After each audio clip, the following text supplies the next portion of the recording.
One Piece chapter 1037. One Piece chapter 1037. Absolutely fire, man. Absolutely fire. I can't believe we actually saw that type of reveal at the end of this chapter. It's just making me think like after us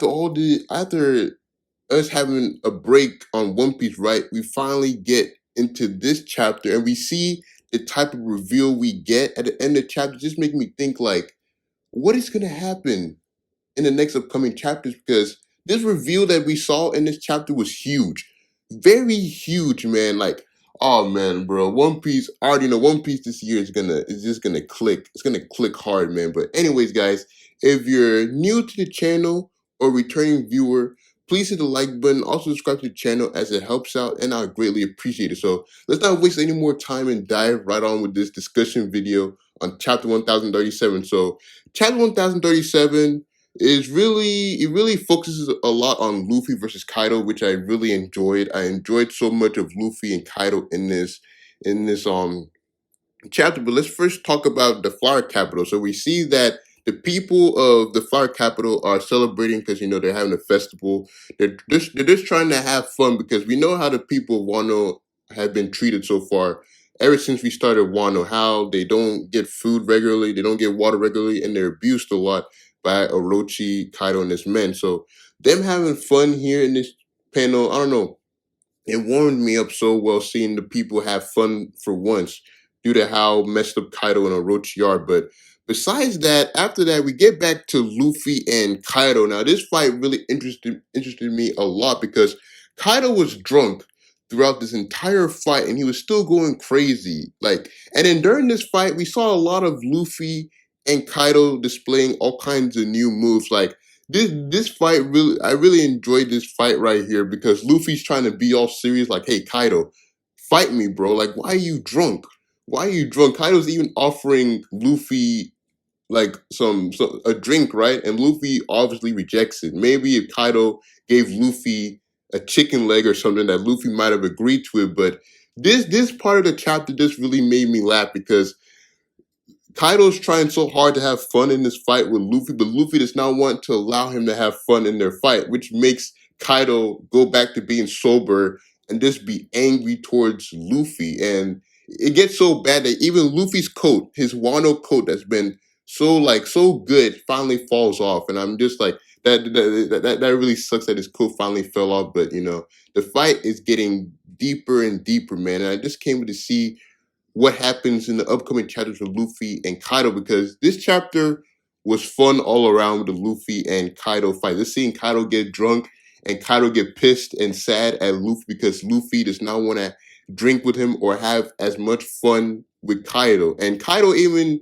he's even relishing in the fact that he's never had an opponent like this before in a long time. Since Kazuki Oden and even or even Shanks when Shanks stopped Kaido from going to Marineford. So this is really great for Kaido that he has someone like Luffy that's being able to push him like this. But besides the Luffy and Kaido bit, which was the 90% of this chapter, we go to Mary Joyce.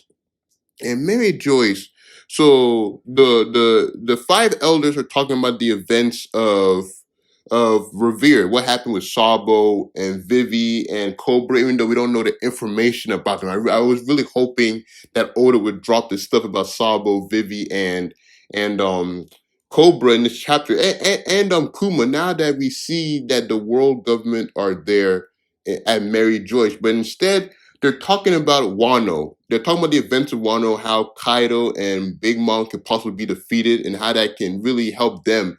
And then they're also talking about the possible capture of Nico Robin, because as we remember, Nico Robin is the only person in the One Piece landscape that can read the poneglyphs. She's the key that helps the Straw Hats get to the One Piece. And not just that, she's a sole survivor of the genocide of Ohara. She's the only member alive of Ohara. So the five elders are smart wanting to capture her. So they're sending the CPO there to capture her, because if you take away Robin, no person in the One Piece universe can get to the One Piece. They need Robin. Robin's like literally the most important character right now in the story arc, just because of her knowledge and how dangerous her knowledge can be in the wrong hands. So we see that the world government's interested in going to Wano, and they're even preparing to invade Wano to capture Robin and to possibly take down Kaido and Big Mom too, and everyone there. But their primary focus is Robin. And now this thing really, this ending part really hit me because at first I was like, there's a report that something is coming towards the five elders, and then I see Zunesha, the same elephant from the Zoro arc, and I'm like, dude, what is about to happen? Why is this thing moving again? It's been moving from that far to here to where the five elders are. Like, what is happening?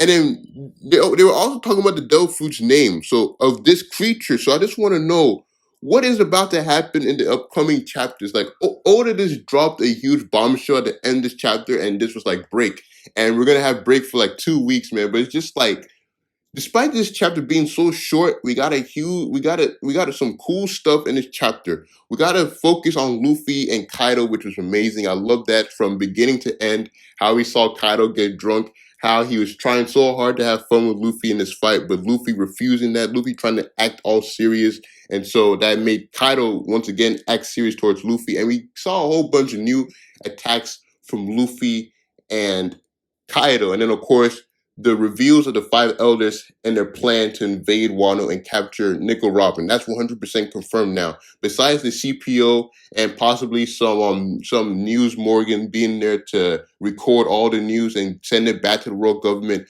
the five elders themselves are interested in going to Wano to capture Robin themselves. And in seeing this reveal of Zunesha, it was amazing. Like, when was the last time we saw this creature? It was like the end of the Zoro arc, right? Or early Whole Cake Island was the last time we saw this creature. So seeing him again, where the world government are, where their ships are, it's just like, what's happening? And then they even talk about this fruit is a legend, right? Like, we don't know the name of this devil fruit that they're talking about, but I just want to know. We need to know what is going to happen in the next upcoming chapters, bro. What is going to happen with Zunisha and the world government in the next chapter? Not just that, what are they going to start doing with Robin? Because Robin was also talked about in this chapter. She was talked about how they want to capture her. She was talked about. So, what if the next chapter also focuses on more, besides the Luffy and Kaido bit? What if Oda now decides to focus on Nico Robin trying to, escape from the CPO? Because the CPO are after Robin, and most of the Straw Hats are laid out. Sanji and Zoro are out. Luffy's still fighting Kaido. And then Jinbei, I believe, is out too because he's very injured. So that just leaves Brook, who's trying to escape with Robin, and then Frankie and Usopp, who received the least amount of damage out of all the strides. So I believe this would be a great way for Usopp and Frankie to have a huge fight against the CPO. And if this is the case, I hope Usopp does something crazy because I'm waiting for that Usopp moment against the CPO. I've been predicting that Usopp might face one of the CPO members. But this chapter, even though it was short, it was still a very great chapter. I love the whole Luffy bit in this chapter. I also love the huge reveal at the end of the chapter with the five elders, them and Mary Joyce, them talking about this unknown devil fruit, this legendary devil fruit, and then Nico Robin, what they want to do with Nico Robin, and of course Big Mom and Kaido if they're going to get defeated or they're not going to get defeated by the end of Wano. It's just amazing. And of course Zunisha. I can't believe something is huge about this creature, bro. Like, I was so surprised seeing this guy, bro. So surprised seeing this guy. But yeah, guys, let me know your thoughts down on chapter 1037 down in the comments below. Did you enjoy this chapter? What was your favorite moment from this chapter? And what do you think is gonna happen in the next upcoming chapters? Do you think that Oda's gonna shift from Luffy and Kaido to more of the five elders and Zunisha? Or do you think that Oda's gonna shift back to Robin and the CPO situation? Or do you think that Oda's finally gonna finish the infamous Rizzo fight that's been the most talked fight in Wano? But anyways, guys, if you enjoyed this video, please hit the like button. Also subscribe to the channel as it helps out, and I greatly appreciate it. And also, as I said before, let me know your thoughts on chapter 1037 down in the comments below. And I hope y'all continue having a nice Friday or weekend, and I'll see y'all next time. Peace.